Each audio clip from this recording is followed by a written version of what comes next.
Hi, my name's Dr. Nova, and today we will be learning about translating and solving percent proportion problems.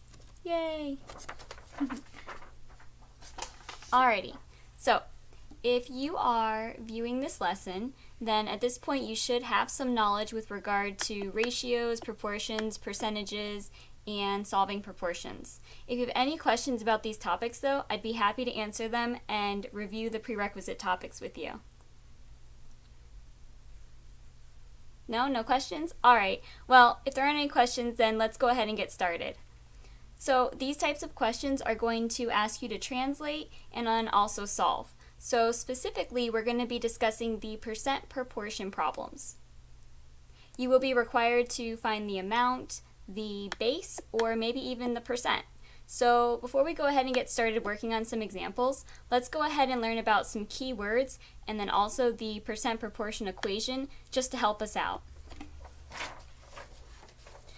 Alrighty, so here they are. Here's some key words and things that you're going to need to know. So we have the word what. So that translates into something that we don't know. And for the purpose of when we're working on these problems, we can just say that it's X. Then we have the word is. Is translates to the amount given. So is means amount. Of, that translates to being the base. And this means it's the total or if it's out of something. Then we have percent. And percent translates to meaning a percentage, something that's actually comparable to our amount, which actually was mentioned a couple lines above. And then we also have 100. 100 translates into 100%, and 100% is comparable to our base, which was mentioned in a couple of lines above too. And that number, 100, will always be the same no matter what problem that you decide to work out. Alrighty, so now that we actually know some important keywords and what they mean, let's go ahead and take a look at our percent proportion equation that we're going to be using. Here it is. Dun, da, da, da. Okay, so when we're looking at this, we need to know about each piece and what it means. We learned about the words, but now where does it all go?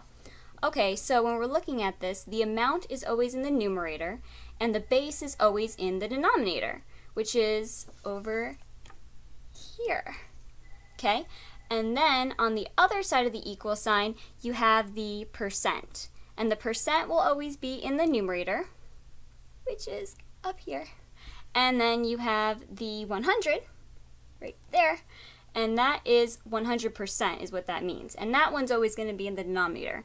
So no matter what, this is the actual equation that you're going to be using whenever you try to solve one of these percent proportion problems. Okay, so got it? Good. Alright, so now let's go ahead and work on an example problem to basically practice what we've just learned about. Ready? Go. Okay, so let's read it. What percent of 120 is 30?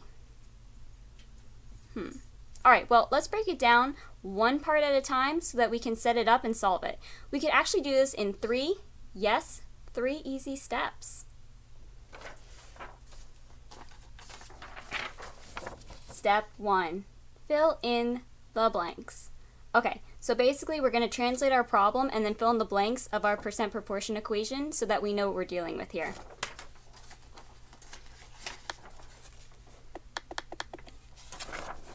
Here it is. Okay, so if you see here, this is just the equation that I gave you earlier.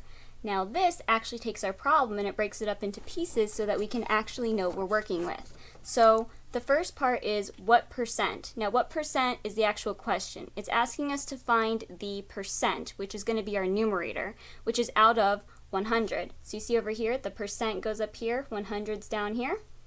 Okay, and then we have of 120. Okay, so that means basically it's going to be on the fraction on the other side, right over here. And if it's out of something, that means it's going to be in the denominator because it's a base. It's out of.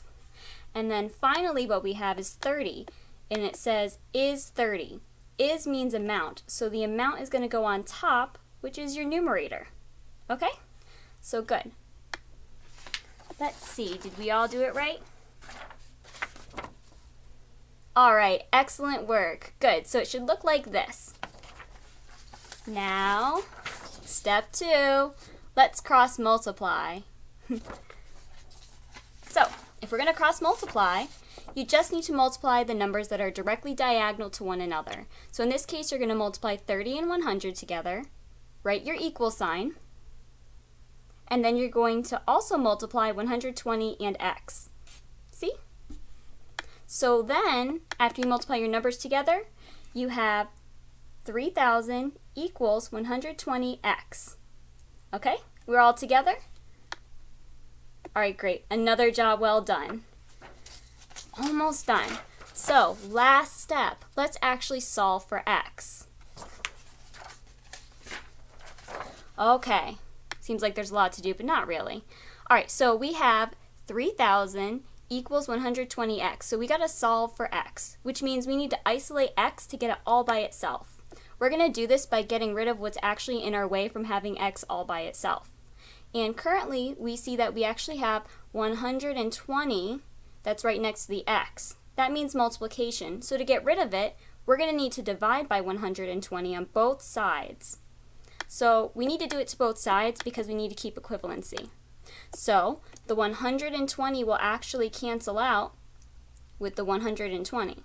And then on the other side, you're basically just going to have your 3,000 over 120. So after that, then what we can do is, if you look over here, we actually have zeros in the same place value. So we can go ahead and cancel those out. And actually now we're going to have our new problem, which is x equals, over here, our 300 divided by our 12. Okay, so now let's think about it. How many times can 12 fit into 300? Anyone? Anyone?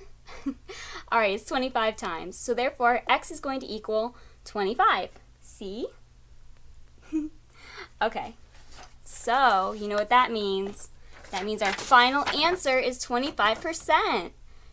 Great job. Okay, so I just want to thank you all for watching, and I'll see you next time. Bye.